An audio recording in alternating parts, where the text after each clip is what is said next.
tarde. Então, hoje nós estamos aqui começando o nosso podcast Entre Neurônios e Polêmicas. Eu sou a Cíntia, você é mediadora. Eu sou o João Antônio, acadêmico de psicologia da PUC.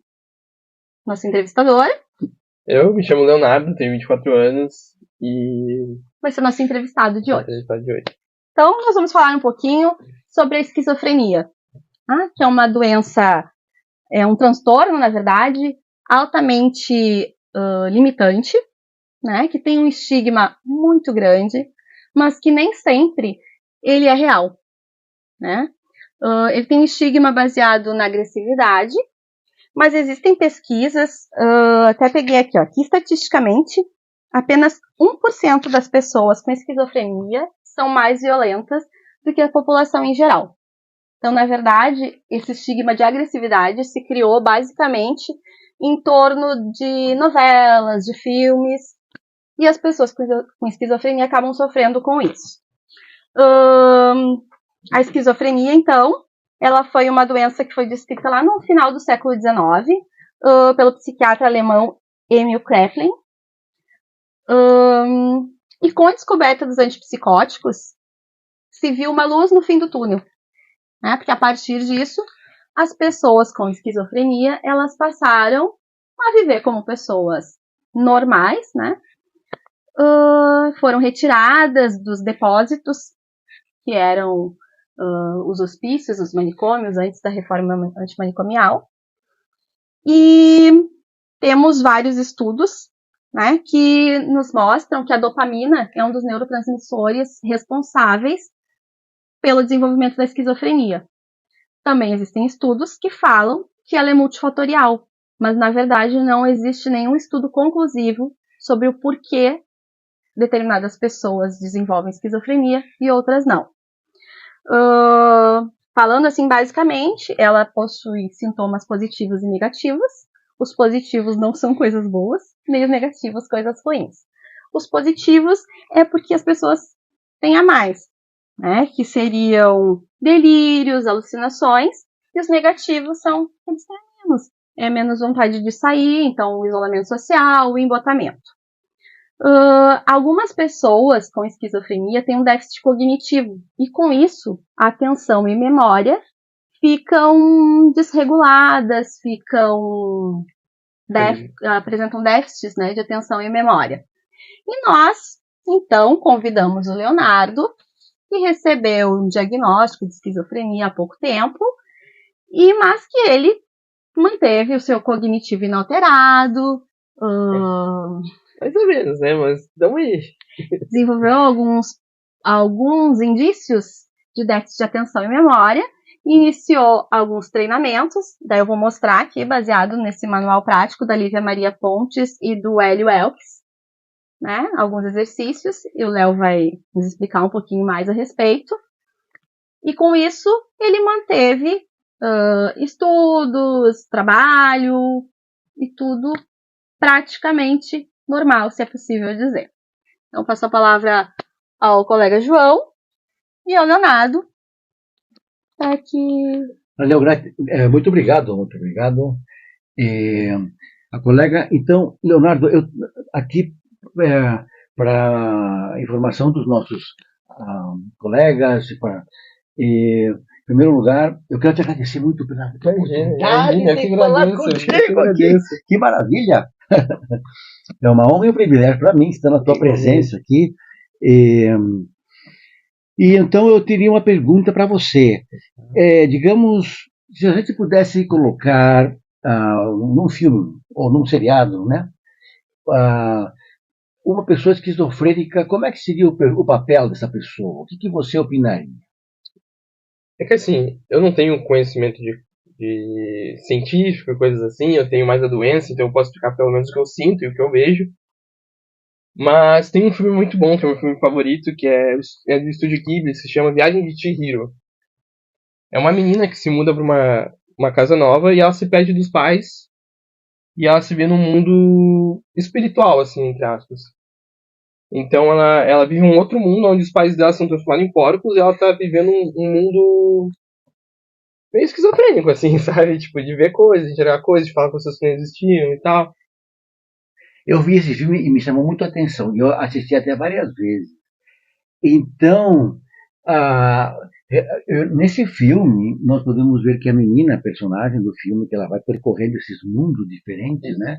Vendo as pessoas, ela vê, ela tem uma apreciação do mundo que você, como, digamos, espectador do filme, você se identifica mais com ela do que com o mundo que ela está enxergando.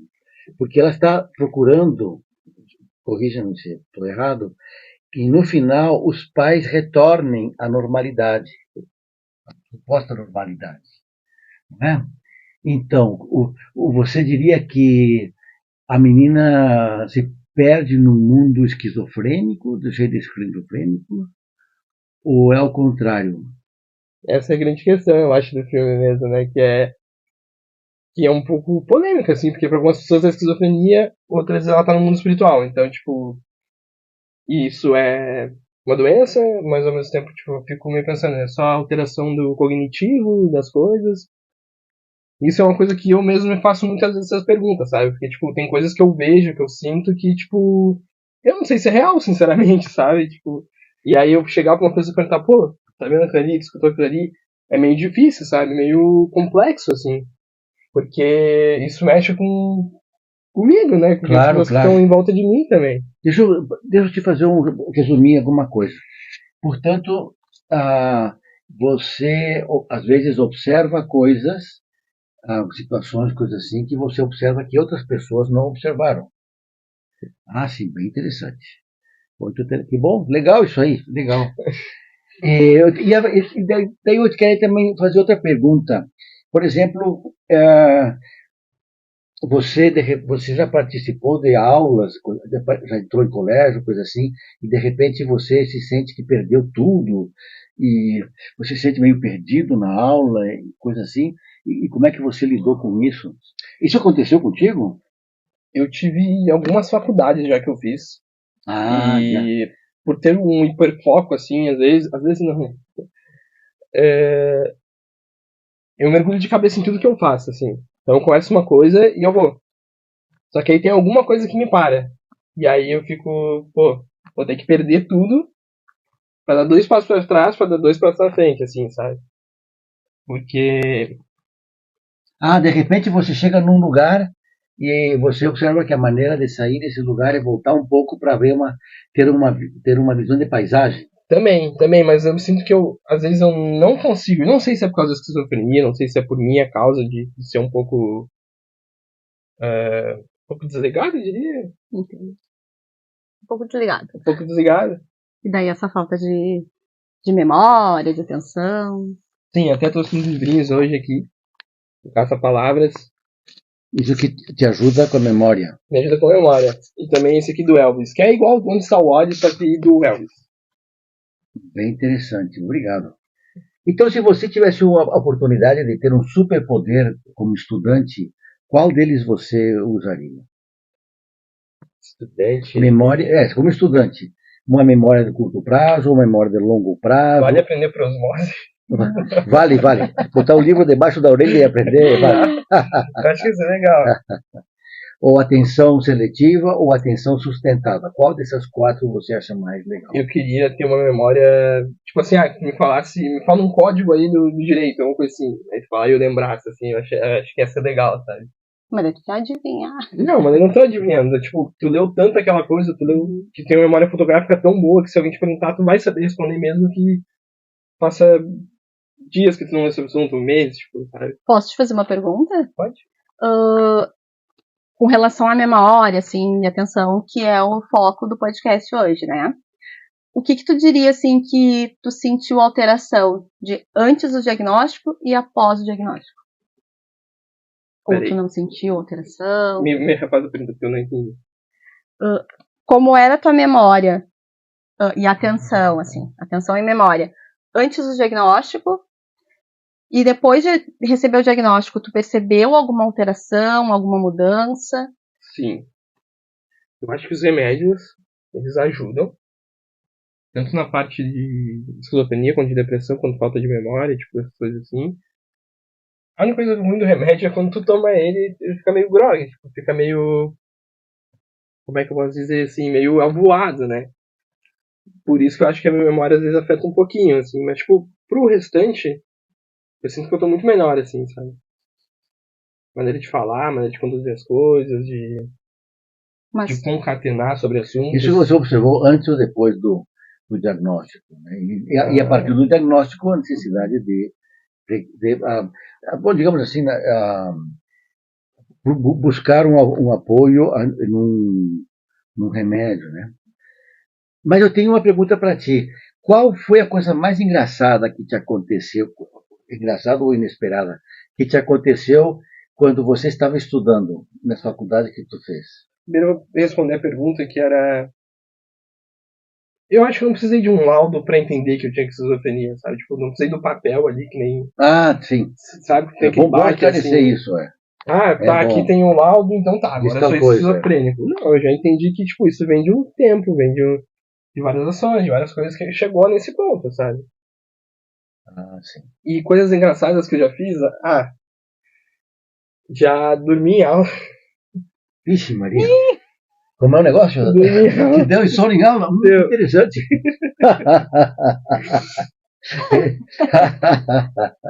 De repente tu apagou. Se persistirem os sintomas, o médico deverá ser consultado. Que maravilha. Muito bem, quando te falaram sobre o treinamento de atenção e de memória, você pensou que fosse o tipo de treino de academia, assim, ou qual foi a tua primeira impressão ao te disserem? Tem um treinamento de atenção. Eu pensei em uma rotina, tipo como meditação, assim, sabe? Ah, sim. Eu pensei em como se fosse uma atividade mais regrada, entre aspas, mas que fosse não correta, mas constante, de ficar treinando e ficar procurando, e achei aqui esse livro, tá, acabou, vamos pro outro. Ou que nem eu jogo muitos jogos de computador, né, isso também me ajuda bastante, assim.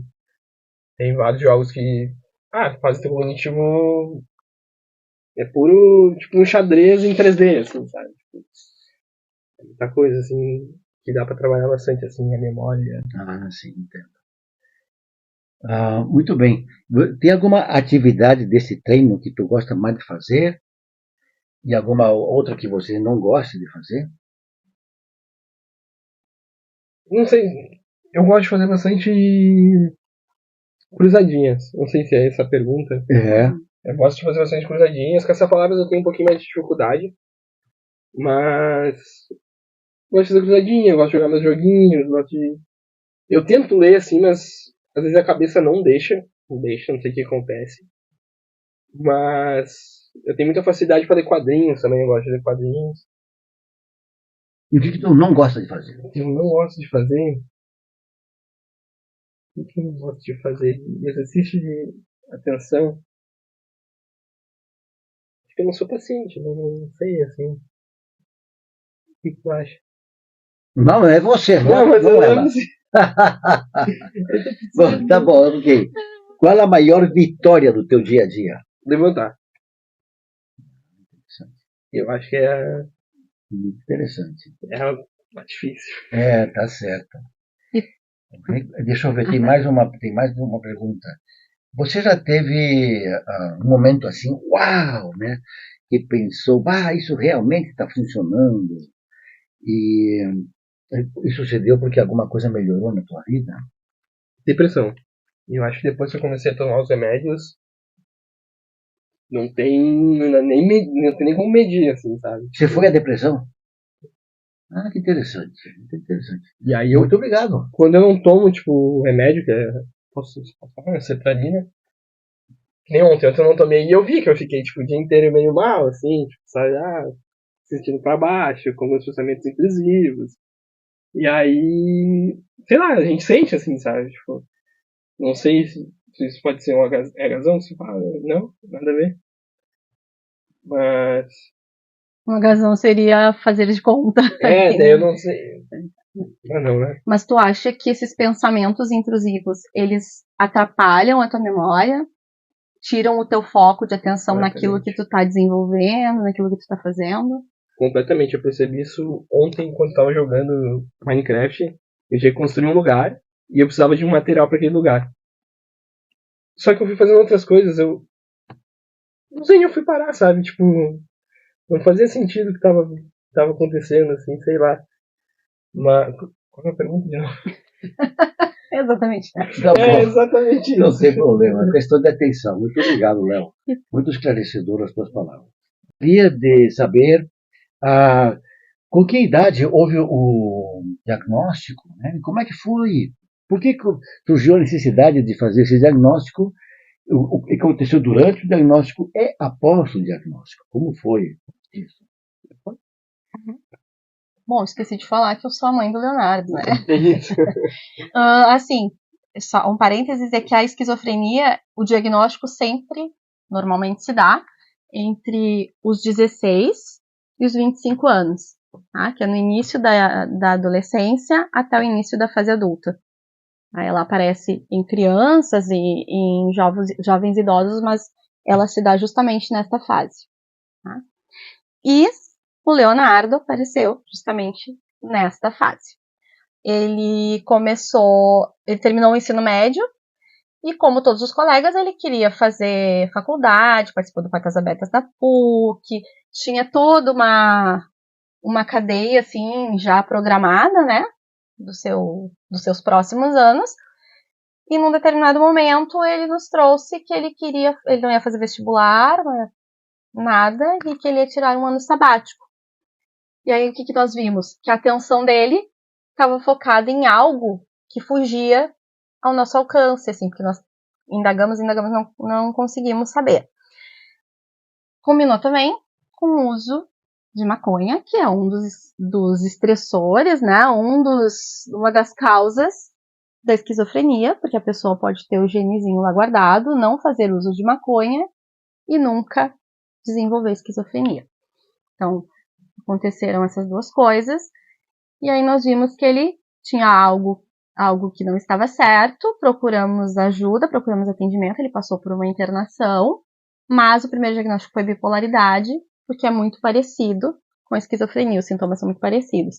Depois de um ano em tratamento, em terapia, nós vimos que não era. A internação não durou um ano, tá? A primeira internação durou 30 dias.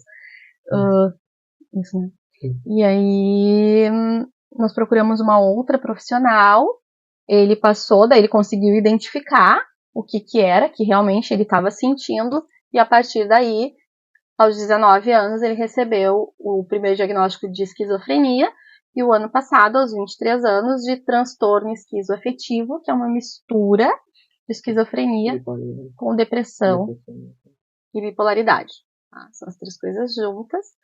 E aí, a gente tem que adequar, enquanto família, enquanto rede de apoio, o papel que a gente faz nisso tudo, né? E o nosso papel foi aprender para poder ajudar o Leonardo a manter o foco, voltar a estudar, tanto que aí ele passou na URGS, passou a fazer faculdade, estava fazendo, inclusive, estágio com crianças de educação infantil, retomando a vida.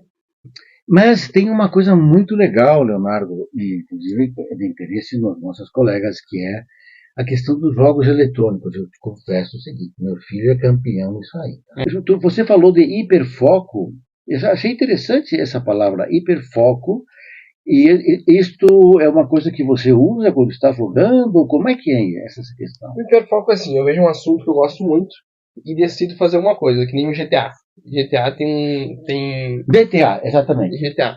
Existem uns servidores online onde tu faz RP, que é imitar outra pessoa. Imitar não, né? Tô perdido. Interpretar. Tá certo.